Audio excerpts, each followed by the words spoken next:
Hello, I am Derek Logue of OnceFallen.com, and today is the 20th anniversary of my release from an Alabama state prison. I have been on the public sex offense registry for 20 years now, and in many ways, life has changed, but the one thing that has remained constant for me is going to have to register. When I was due to be released from prison in Alabama, the registry was still relatively new. The U.S. Supreme Court had just made the ruling that the registry was not punishment. And yet, when Alabama gave me this list of things that I wasn't going to be allowed to do, including the residency restriction laws, Alabama was one of the first states, after all, to adopt residency restrictions for people convicted of sexual offenses. Um, we didn't know exactly what that was going to mean. My first, how much that was really going to affect us. I mean, my first realization how much it was going to affect us was when I was due to be released. And even before getting the piece of paper, since I did not have family to go to, I was going to have to try to find a halfway house.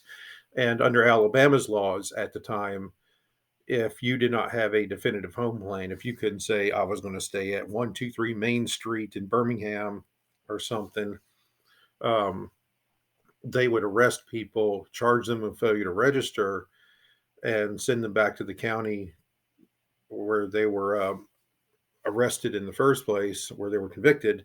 And um, some people were even coming back on split sentences, which were like 10 split 2, 10 split 3, 3 year, 2 or 3 years straight time, 10 years of probation. But then they would continue the cycle because they couldn't find a place. I lucked out, found a place 5 days before my release date in Cincinnati, Ohio. That's how I ended up in Ohio in the first place. I was originally supposed to go to Florida, but um, the place that was going to take me in changed their policies at just a week before my release date, and so I went to um, ended up going to a church home in Cincinnati instead. I had never been to Cincinnati before. I didn't have any ties to Ohio, um, and when I got to Ohio, um, find out that yes, they had residency restrictions as well, but it was 1,000 feet instead of 2,000 feet like in Alabama. When I first registered there, um, I was told that due to the nature of my offense, that they would register me just once a year for 10 years. Um, what I did was a, relatively, you know, minor offense compared to some of the other stuff that was out there. And so, but they came back 2 years later and said, well, in Alabama, everybody registers for life. And so that's how I more or less landed on the registry for life, because they said, well, I got accused of basically moving to Ohio to try to, state shop. And I know some people do state shop, but a lot of people don't. It certainly wasn't the case in my case. It was just finding a place that would take me in. I didn't have a family. I didn't have any resources.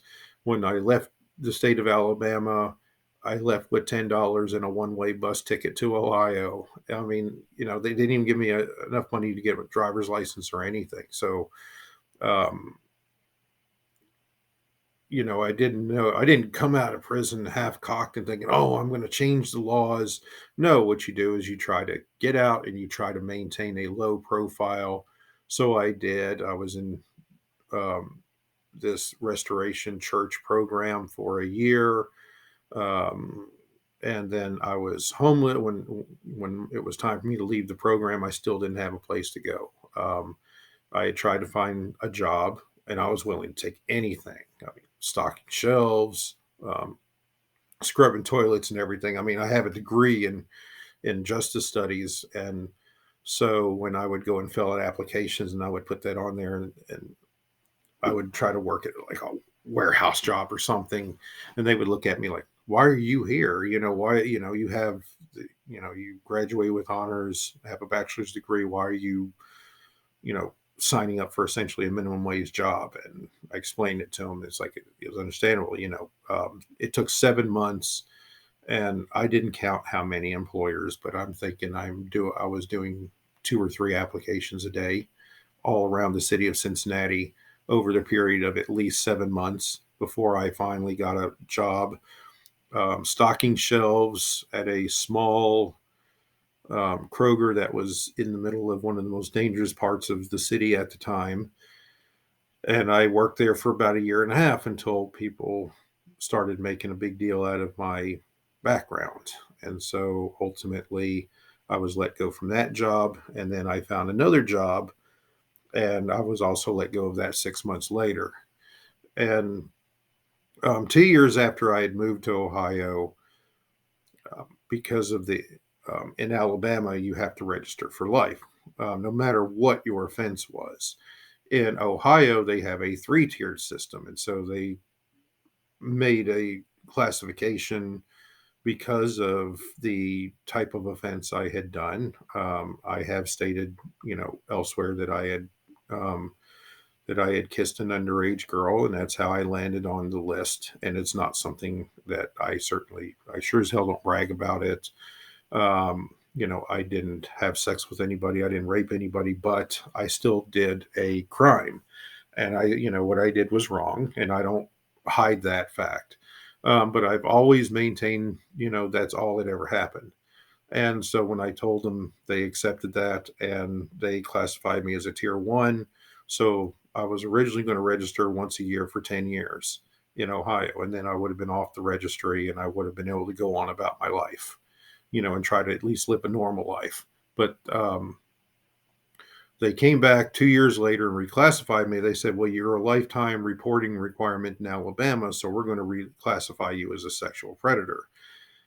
In addition, this sleeping room that I had found a couple of months after I'd gotten my first job and started saving up some money, they said it was too close to a place called the Life Skills Center, which was a GED program in Cincinnati for people ages 16 to 22. And because it was still because it was a school, even though the age of consent in Ohio was 16, um, it's still a school, and therefore I was going to be forced to move away from it. So I kind of got hit with the double whammy. Having to try to fight my classification and try to fight the residency restriction laws. On the classification, I scored low on the static 99, but the judge didn't care about that. He basically said, well, I don't trust any of this stuff. He made me go and do these tests, but then he doesn't trust them. It doesn't make any sense to me. But he based his classification on me simply on the fact that other people who scored low on the test went on and reoffended. And so, he had no problem saying he was prejudiced against people convicted of sex offenses. And of course, it doesn't really matter. Um, I wasn't going to get a fair shake from this guy. And so, um, so I got classified as a predator, and it's kind of stuck with me ever since. And when we tried to appeal the case, I was fortunate enough to have a pro bono attorney on that. Um, when we tried to appeal, the appeals court basically said, well, you know, because I'm an out of state registrant, the burden of proof should fall on me to disprove I'm a predator. And the thing is, how do you disprove something? There's no amount of not reoffending a person can do to ever make anybody think that, well, maybe he's not a predator after all. I mean, now I've been out for 20 years and I still get called a predator and a pedophile by people online all the time. So, the fact that I've done 20 years offense free doesn't really matter to those people because they'll just simply say some stupid shit like, oh, well, he's just hiding his offense. He learned how to be a better predator in prison. And I'm like, well, that's really true. Why in the hell are you going to send people to prison then? And then release them to go out and reoffend? That just makes no sense. And so I fought the residency restriction law thing and lost that too. I didn't have any assistance then. I had met a woman in Arizona who was on the registry, and she had introduced me to a small group of people who formed a group at the time called So Hopeful. And so they were the first major national, or at least the first attempt at establishing a national group of persons forced to register, seeking to change the laws. And there had been some initial victories before the Smith versus Doe decision in 2003. A couple of states had actually ruled that the sex offense registry was unconstitutional, violated privacy rights, violated due process, was cruel and unusual punishment, those kinds of things. And then, of course, Smith versus Doe had come in a month before my release date and said, "Oh, well, it's not punitive. It's not any more intrusive than signing Price Club." So um, I was able to delay being forced out of my home for about a year because I was constantly filing just whatever I could come up with. I didn't have an attorney, so I got a little assistance from the lady in Arizona, and with some of the research that had at that time been relatively new, research from Colorado and Minnesota that had shown that sex offender residency restrictions don't work, and that they actually make it more likely for a person to reoffend. But um, the judge said I made a good argument, but he basically used Smith versus Doe against me. And I filed an appeal, but I apparently didn't do the paperwork right, I guess, and so they just kind of tossed out my appeal. So I never really had a chance to argue um, on that one. And during that time, I mean, I kind of already knew I was probably going to lose because I already knew at that time lots of residency restriction laws were starting to make their way through the courts, and they were being upheld in most places. And so I was fortunate enough to have found a new place to live. And so I had moved into this new apartment. And that is when the city of Cincinnati decided they were going to do a local ordinance to increase the number of places a residency restriction law would apply to. And they were going to include, among other things, parks, rec centers, and the like. And I had just moved into this new apartment. And most city blocks, they're either a square or a rectangle. So you can kind of imagine that I lived on a square shaped block. But on the opposite end, there was kind of like a little circle shaped outcropping. For some reason, they called it Triangle Park, even though it wasn't really much of a park for one thing. It was just this little outcropping where there was what I believe to be an old Civil War rampart, because the city had a bunch of them they had built around the time of the Civil War in case of in case they were invaded by the Confederates. Um, but there was this little. It was essentially a little dog park. People would take their dog, and that would be where people would let their dogs go and do their business. And so, funny thing is that little intersection by it was a busy intersection. And when I was in the Restoration Church, they would go and sell candies or or other little trinkets on street corners to raise money for the church that we stayed in. We used to call it the doo-doo spot, because it seemed like every person in Cincinnati walked their dog there. No, I mean, so it wasn't like, it wasn't for kids; it was for dogs, and yet it was a Cincinnati public park. So they were going to make me move once again because I'm by the doo-doo spot. And so I had just fought the residency restriction laws, and so even though it wasn't successful, um, I decided to go and testify, and I wanted to fight it. And so I had met the attorney who represented me in my classification hearing, and he tried to discourage me um, from testifying that day. So I told him, I'm not going to listen to him, because he's done such a wonderful job for me so far. I don't have any respect for him, and whatnot. So I'm like, I'm going to, for now on, I'm going to, just represent myself. If I'm going to lose, at least it'll be by my own hand.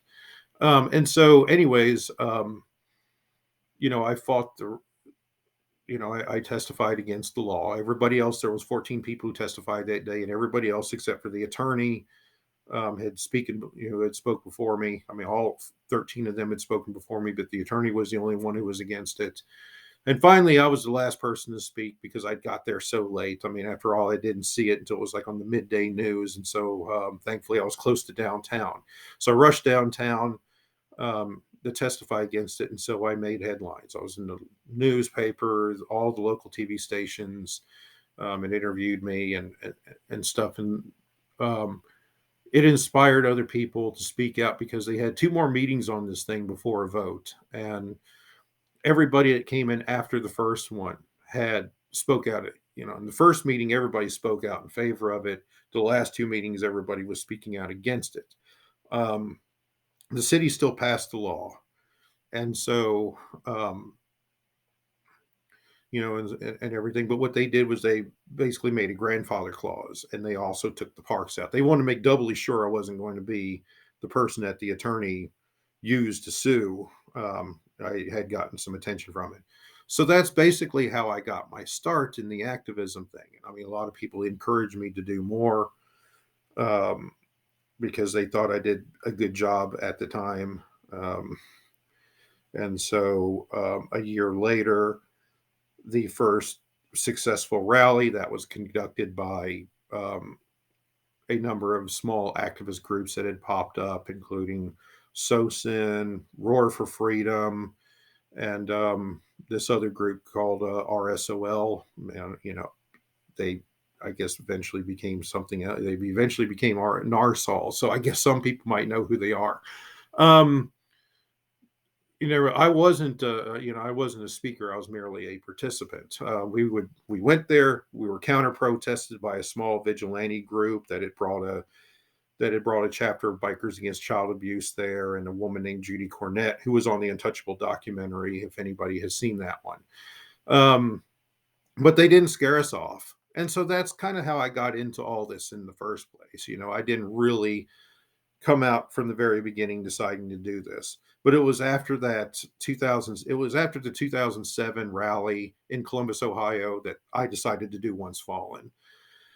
And over the years, it's just expanded. I mean, OnceFallen wasn't intended to be as big as it was, and um, it's just grown over the years. Because the thing is, I still think back to my day of being, of facing release from prison, not knowing what to expect. Back then, there was nobody anybody could reach out to. It was like, how do these laws work? How do I find housing? How do I find a job? And all this stuff. And so my ultimate goal was to help people find those resources. But I wanted to fight the laws themselves. And over the last few years, I've kind of focused more. I had kind of missed my original goal because I was focusing more on the laws and stuff. And now that the movement has grown to a point where we have attorneys fighting for us, and we have lots of other people who are legally minded who can give analysis, I don't feel the need to do quite that kind of stuff as much anymore. So I've changed my focus back to its original intent, which was to help gather resources for people who have served time, help them find housing leads, employment leads, and other social services, and help them navigate the registry, and hopefully encourage them to become activists too. Um, and I think, activism, of course, is a challenge in itself. We certainly take a lot of abuse. I have taken more than my fair share of abuse. I've been harassed. I've had death threats. I've been sued. I've been hit by slap suits from parents from Megan's Law, and by Lauren's kids, and by others.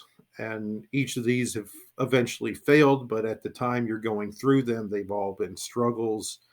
Um, because the odds are stacked against us. Because we are registered persons. People assume that, oh, you just want to make it legal to have sex with children. No, I don't. I don't fight. I don't fight age of consent laws. I don't fight to change any of that stuff. That's not what I do.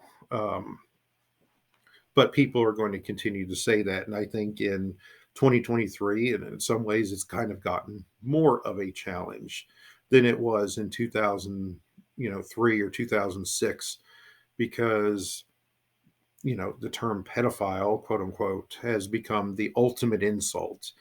um, it's years ago when I was growing up, and most of us growing up, it used to be like calling somebody homosexual, or implying they're gay, was the ultimate insult. And we've kind of gotten away from that. The gay community has grown in acceptance, and they have powerful backers to help them take on the hate mongering by certain groups. And we don't really have that. um, you know, it's debatable whether there is 750,000 registered persons or a million registered persons right now. And whatever the case may be, as big as this movement has gotten, it's probably still less than 1% of the total registrant population. Um, as seen in the survey that I had conducted about a month ago, that, maybe there's a few hundred people that are active enough to participate in something as simple as taking a survey. We've conducted numerous public awareness events across the country, and maybe at the most we gather a couple hundred people to do them. So a lot has to be done, and I feel like that, obviously much more has to be done. I don't want to have to give another speech and do another one of these videos in another 10 years, or 20 years, in another one of these milestone events. um, I've been on this thing 20 years now. Um, and, you know, I count the small blessings that I do have. I don't want to say, oh, it's not like it affects me 100% of the time. 99% of the time I live like a normal human being, but it's that 1% of the time that I don't. It's, but it's not just on a personal level. It's anytime somebody contacts me, they write me a letter. And a lot of times I'm giving them bad news, not good news, because there's not enough resources. There's not enough places I can refer them to. There's not enough housing. There's not enough jobs. There's not enough anything. Um, and the laws seem to be getting progressively worse. The game has changed too. Years ago, when I first got my start, the law, the research it still is on our side. But the problem is, we have a culture that doesn't value facts and figures and research anymore. And so our game has to change as well. We have to be able to, argue successfully in a different way than we were doing 15 years ago when I first got my start, since not everybody seems to care as much about the science. They don't trust the science, they don't trust the scientists, except when that science gives them the kind of narrative they want. And so that means, this movement has always shied away from, taking people head on, and people have always accused me of being too confrontational, because I dared to challenge some of the talking heads of the people that support registries, speaking before legislators, speaking out against the victim advocates, the ones that promote, you know, that promote increased punishment. And that, of course, has caused me a lot of hardships, but somebody has to make the sacrifice. And so that's why I decided to take on the hard cases. And, of course, I've suffered in my own personal life as the result of it, both physically and mentally, and sometimes I've taken abuse even from our own, people within their own movement, because not everybody appreciates the efforts that I do. I get the least amount of support among, you know, um, many of the advocate groups out there. That's, um, that is evidenced by the survey that I conducted earlier this year. And then, that's fine. If people don't want to support OnceFallen, I'm just a one person operation, always have been, probably always will be. I will try to I will work with others, when I feel like there's a project worthy of being worked on. But right now, I think my focus for the future is going back to just trying to help people navigate through this stuff because, you know, I'm still on this thing. And so I still have to do this stuff. So anytime I have to look for a place to live or I have to travel or, um, I'm being harassed by people online, or I face some other hardship that is unique to a person on the registry, you know, I'm still experiencing the very things I write about in my registry survival guide, Your Life on the List. I've experienced many of these hardships myself. Um, some people have experienced more, some people have experienced less. I'm not going to compare myself to anyone else. I can only speak for my own self and my own personal experiences. So, um, but if sometimes I wish I could go back in time and kind of, take a couple missteps back that I've done. But, well, of course, if I could go back time, I would have never committed the crime in the first place. Um, the only thing I can do for the future, for the sake of myself and for those I try to help, is I tried to live the best life I can under the circumstances. I'm poor, I'm on disability. I don't get paid for, you know, doing anything. I don't get paid for doing these videos, going to protest, anything like that. Um, you know, and I don't do it to, if I'm doing it for the money, then I'm in the wrong damn business because there's no money in this. Um, People who contact us, they're poor, they're desperate, they're homeless, they're struggling to find employment. Um, People don't contact us when things are going great. So that's something to keep in mind. And there's only so much we can do for people. I'm not a miracle worker. I'm just a person on the registry that I will give you my opinion for free, and you're more than welcome to a second opinion. Um, I really hope that, you know, what I really hope is that someday I won't have to do any more of these videos. And that,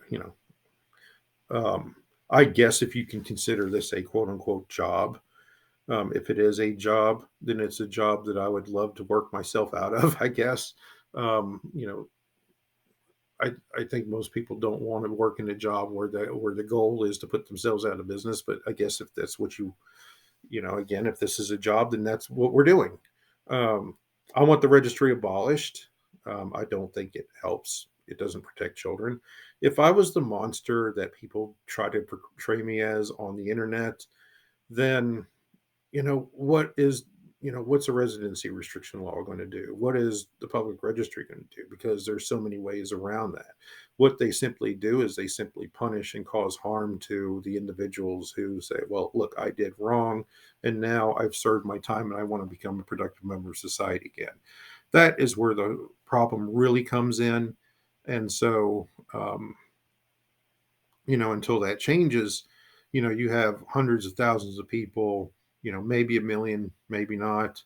Maybe it's only 750,000, but you have a lot of individuals who are, you know, not being able to live up to their full potential in life. I should be out working like everyone else. Um, but what's the point? What's the point of trying to go out and work a job and be like everybody else if you have to worry each and every day that you're going to get fired because somebody decided that day, oh, he's a sex offender. And so, don't want to work with him. That's the future I'm working for. I just think the registry needs to go away. The punishment should be within the confines of the correctional system, not continue to punish us by putting us on an arbitrary government hit list to be targeted by vigilantes and used as discrimination anytime we try to find a job or a place to live. I hope that, you know, at the end of my life, that I can look back and say that I accomplished that somehow. Maybe it'll happen, maybe it won't. We'll see. I guess if I do another one of these in 10 years, then so be it. But, that's all for now. Thanks for listening.